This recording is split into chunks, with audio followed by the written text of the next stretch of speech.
Tuesday morning. Golly, I got to stop with this. This late action thing. It's ridiculous. So we got to get on to this job. How'd y'all sleep last night? You had a good night's sleep? Did you get home safely yesterday? No meet and greets? Or did you get to work or your destination of choice safe and sound? We're going to try to give up some Batcave secrets today, honey.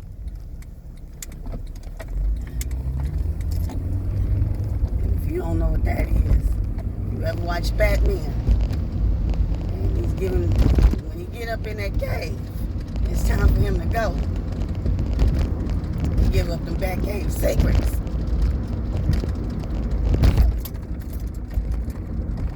That's what we're going to have to try to maneuver down some things this morning, honey.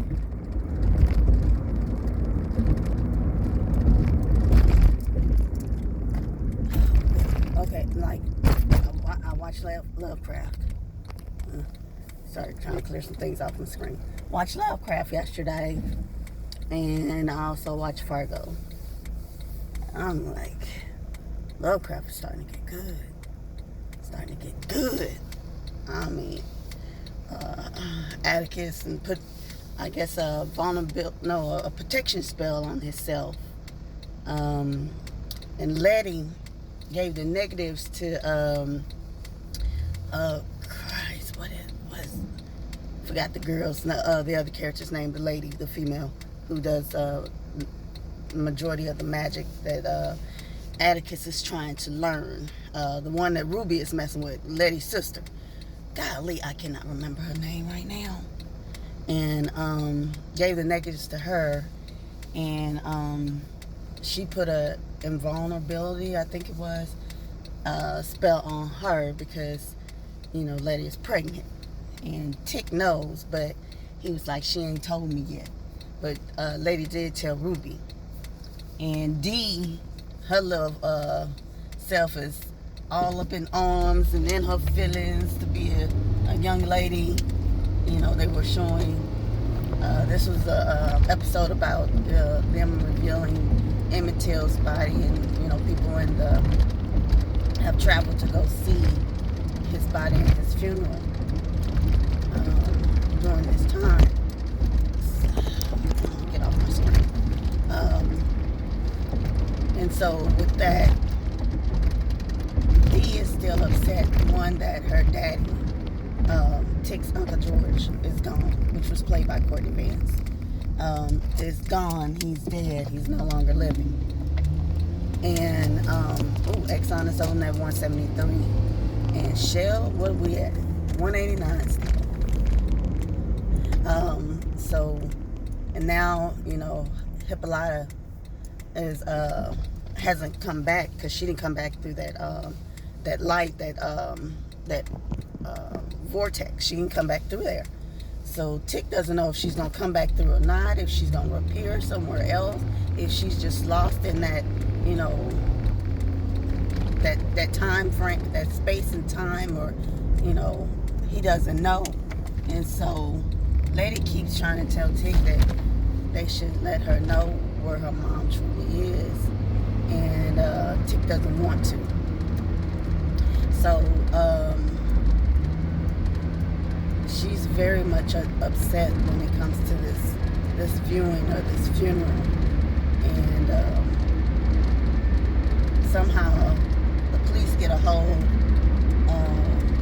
of her book that her mom had, a traveling book that she would write stories in and her comics and stuff, and she would give it to her parents when they were doing traveling trips, and or guide trips, I think that's what they're called, guide trips, right? And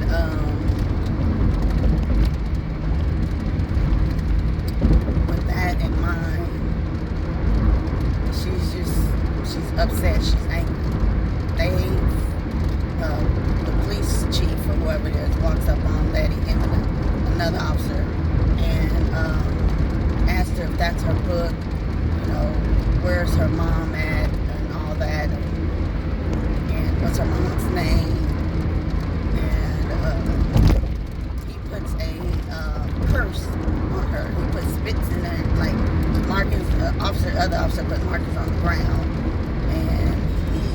chief says some type of words, and then he spits in his hand and puts it on her forehead, which makes her see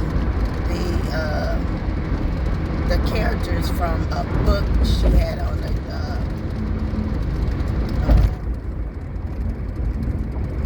I guess the little stand that was in the bathroom from Uncle Tom's Cabin, and they're the ones that's chasing her down. And if they capture her, I guess they kill her, or they capture her soul or being, and she's somewhere call herself attacking them when Tick's dad walks in, and he's not understanding what she's going through or seeing, so he's called himself trying to hold her and calm her down, which is letting the curse that she sees, the demons, actually grab hold of her. And so Ruby was saying she was going to ask the other lady to help her with D in order to get that curse off. And she said under one, like this is for the next episode. The next episode she told Tick only under one condition. So I don't know what the condition was for that. And so it's just, I don't know what the creature was that came up out the ground when they called themselves trying to shoot at Tick when the chief went to the house. He went there on a false pretense, talking about he heard the Nation of Islam was having meetings at her house, planning for, destruction and chaos within the city, and they need to come in and search the house. Well, one of the officers was able to get in, and when the chief tried to go in, him and the other guy, they were stopped at the door because there's a protection spell against anyone that knows magic, and he realized he couldn't get in that house. So he told them to come on. So the other guy walked out because he was the only one that was able to go through. The other officer walks out. They're thinking that they're gone. Next thing you know, they open the fire. The police are opening fire on the house. Bullets are ricocheting everywhere, honey. And Tick hears the gunfire, and he goes toward the house. And he's standing there, and one of the officers, when he realized that Tick is standing in the street, he tells him to stop and put his hands up and whatever. So Tick is putting his hands up, and all of a sudden they want to open fire on him. Well, as soon as they do that, baby, some creature come up out that ground, and baby, it was smash and bash and slash. You understand me? That whatever that creature was, or protection for him was, it came right on time, honey. This lady called herself breaking out the door, trying to go run, like she was gonna save him from the bullets, like she can run that fast to get them. Okay? No. Only time you gonna outrun a bullet if somebody just ain't aiming straight at you. Okay? So with that, and the creature, like I said, was tearing them officers up, baby. I mean, tearing them up. I mean, like going hands, tails, mouth, eating them, everything, destroying them, crushing them, flipping over the vehicles. I was like, golly. And then it sees Tick and Letty in the yard, and it goes towards them. And when it gets over there, Tick holds his hand up, and the creature calms and stops. And she was like, I guess it does work. So I guess either both of these spells on them work, or that creature is attached or tied to him. I don't know, right? Because when he went to, I'm going to have to get to know her name. When he went to her, he asked her, how did he do a spell? How do you do a protection spell? And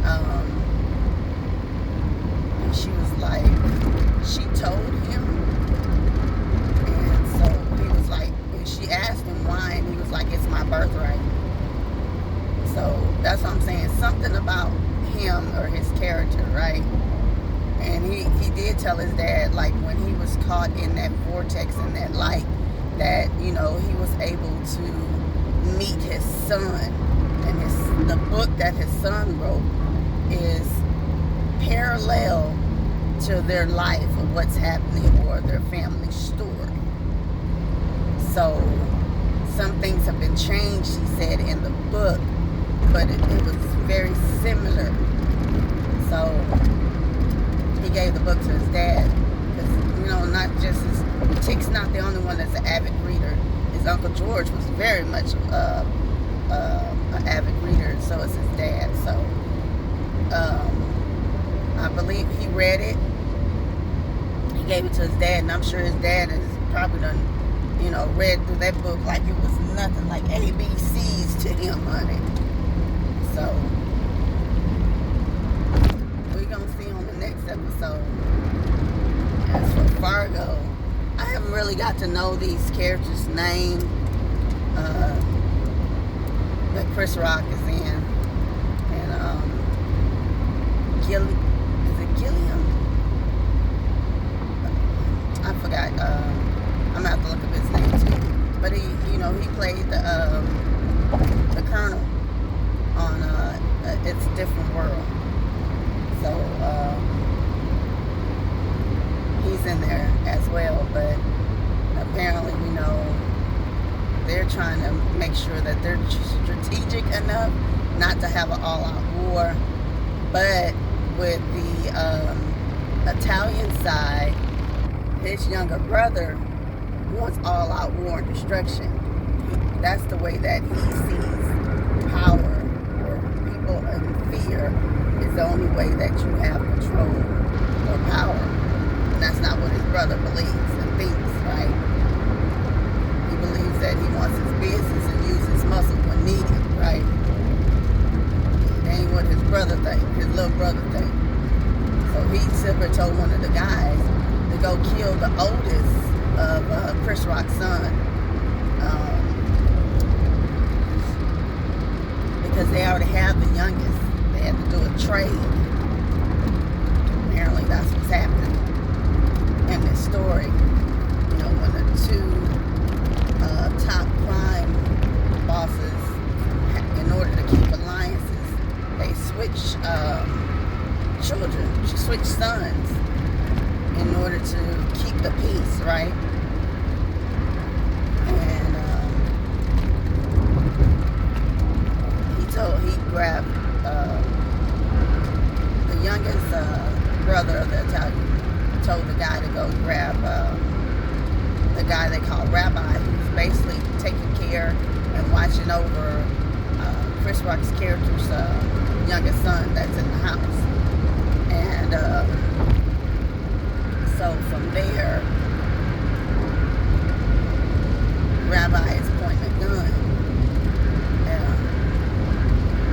at the vehicle, and when the guy looks over and he realizes that, you know, there's a gun being pointed at him, a revolver, he puts the car in gear and, you know, tries to take off, but they do let off.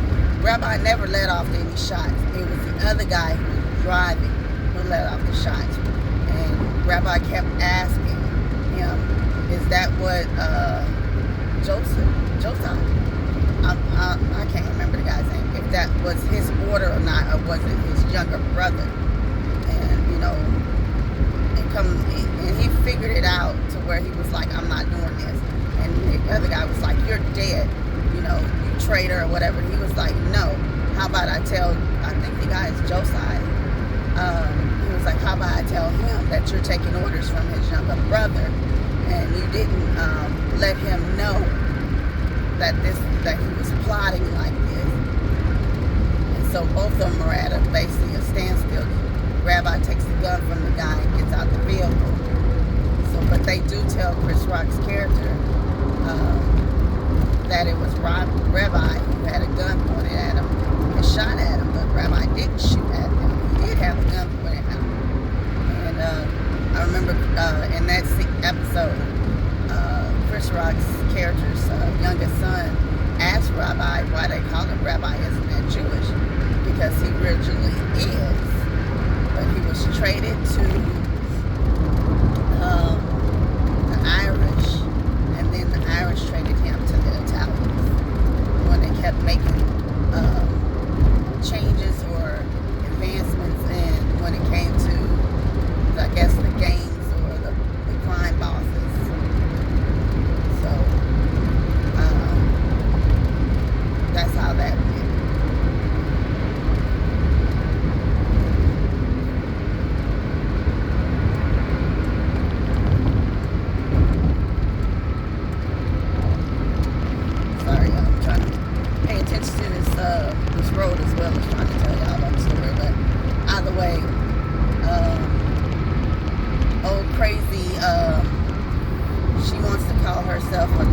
angel of mercy sit up there and made a pie on, I guess, for the Thanksgiving dinner, I guess for the holiday or whatever it is. But she's known as, they characterize her as the angel of mercy because she killed the Italian guy's father and took his ring, right?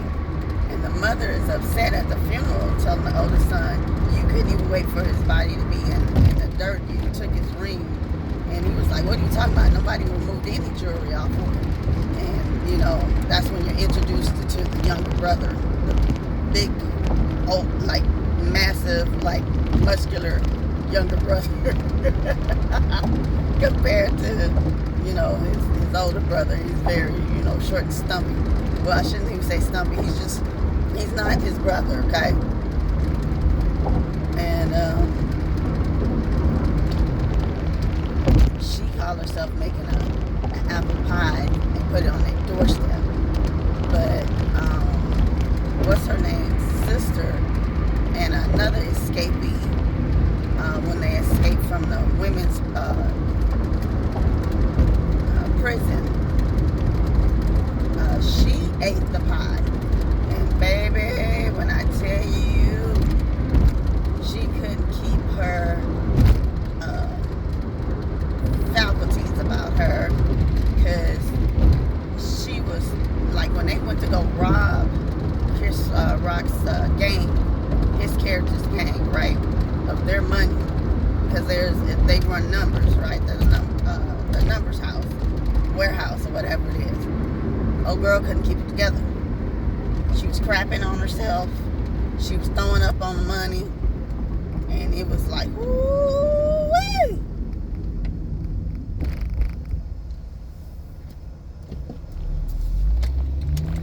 Okay, let's try to make this and go around another way. But we gotta pass up the garage this morning. We gotta go another way because I don't have time to sit there at that light at this particular time and moment.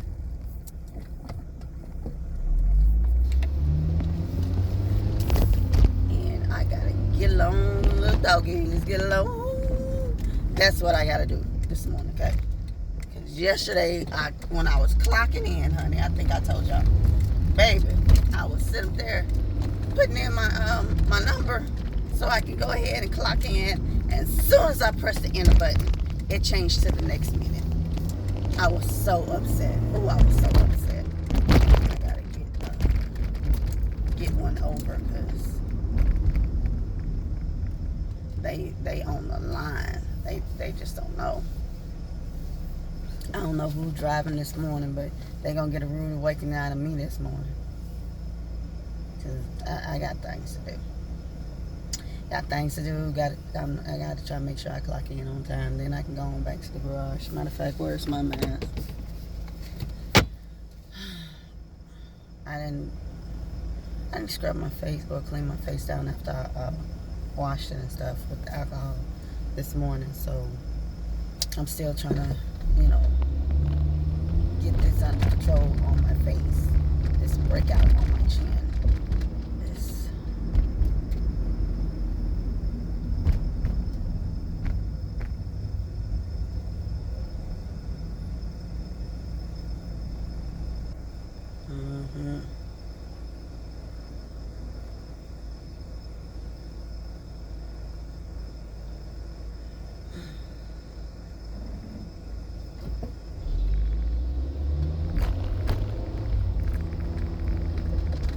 Who's that sitting off to the side? I don't know, Pharaoh.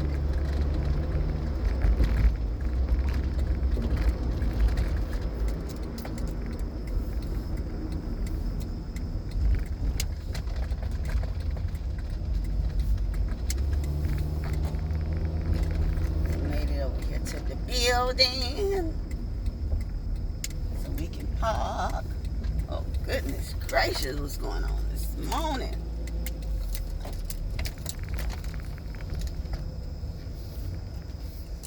All right, y'all, hold your horses and I'll be back. All right, hon buns, I'm back. apparently my supervisor and another supervisor, well, one of the supervisors is in a elevator with me, but my supervisor was in the elevator right before us, or right across from us. So he got upstairs before we did. But I clocked in on time, which is a good thing, right? All right, that's a great thing. And told you we had to give up some Batcave secrets. Wasn't lying to you when I said it.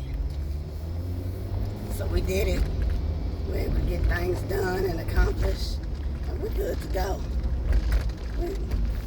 Mosey on to this garage, just check my emails. And like yesterday morning, I had some dried mango slices in water. That was my breakfast. So the place is called Caribbean Cuisine. That's supposed to be at Food of the Day. So that is what I'll be going to eat today. I looked at the menu again while I was upstairs because I ain't have my phone. I left y'all in the car. So yeah, I'm getting a curry chickpeas that comes with peas and rice and steamed cabbage. I'm getting a vegetable patty, and I'm going to try their cocoa bread. At least that was what's on the menu. I also, of course, I'm going to get myself a Jamaican soda and an extra side of cabbage and peas and rice. Because that cabbage and peas and rice, that's going home, baby. That is no ifs, ands, and buts. Whatever it is that I don't finish, it's going home as well. No ifs, ands, and buts about it. You understand what I'm saying to you? So, all that is going to come up to about $20. And that is without the tax. I don't know if they tax us or not. I'm trying to think. I think they do. So,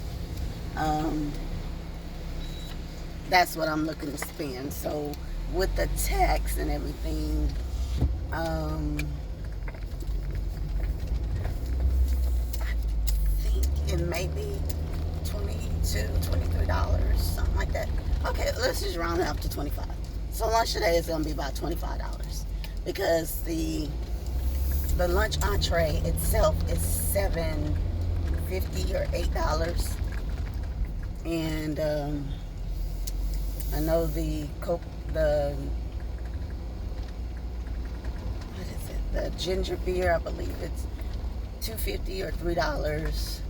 The cocoa bread is $2. The veggie patty is $2. A side of peas and rice is $2. A side of cabbage is $2. Oh, I also said I want to try their sweet potato pudding, and I think that's $30 or something like that. But either way, it all averaged up to about $20, right? So that's gonna be for today with tax and all, maybe about 25, close to 25, something like that, right? So I appreciate you guys driving in with me this morning, doing that commute. I hope you had a good night's sleep. You woke up great. You're going to have a good day, a great day, a blessed day, and overall, like, awesome day. It's Tuesday. It's the Twilight Zone, honey. You never know. And,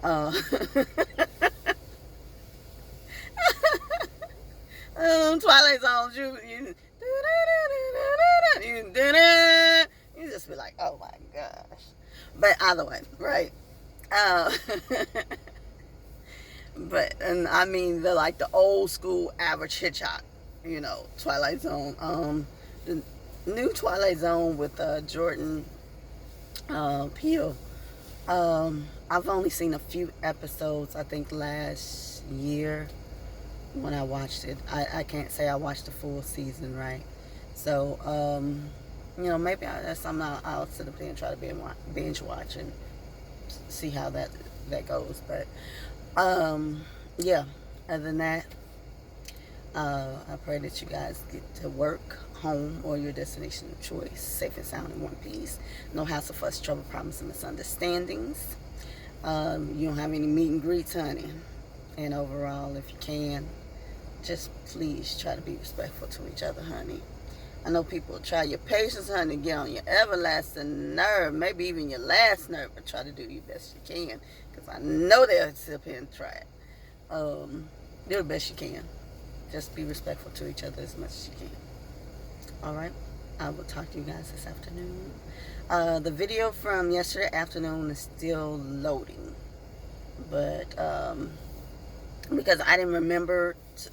I don't know, I got into other things when I got home, from trying to freshen up, to put my food in the oven to warm up, and all that. And then I was on the phone with my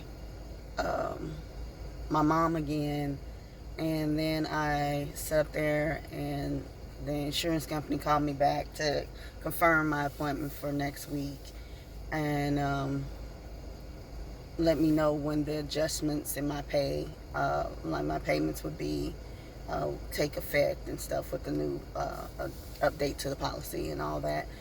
And I even talked to my big sister. I talked to her last night.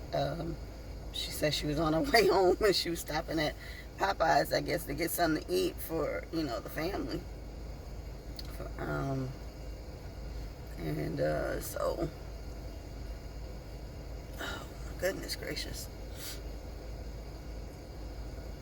Oh, sorry, y'all. My eyes are itching and watering. But I talked to her. She's going to talk to her again this afternoon, when I get off, because I might not be doing a video. Well, I may or may not. Let me not say that. Depending on when it is. I think I might wait till I get home to call her, because I need her to be with me on a phone call. We have something to take care of pertaining to a family trip, so try to get that done today. And other than that, I have to call my cousin on three-way, so it's a lot. So, but it's not that heavy. It's not like anything bad, so it is what it is. Other than that, let me go and get in this job, y'all, because the day and the funds have to begin. So I will talk to you guys this afternoon. All right? I'll talk to you later.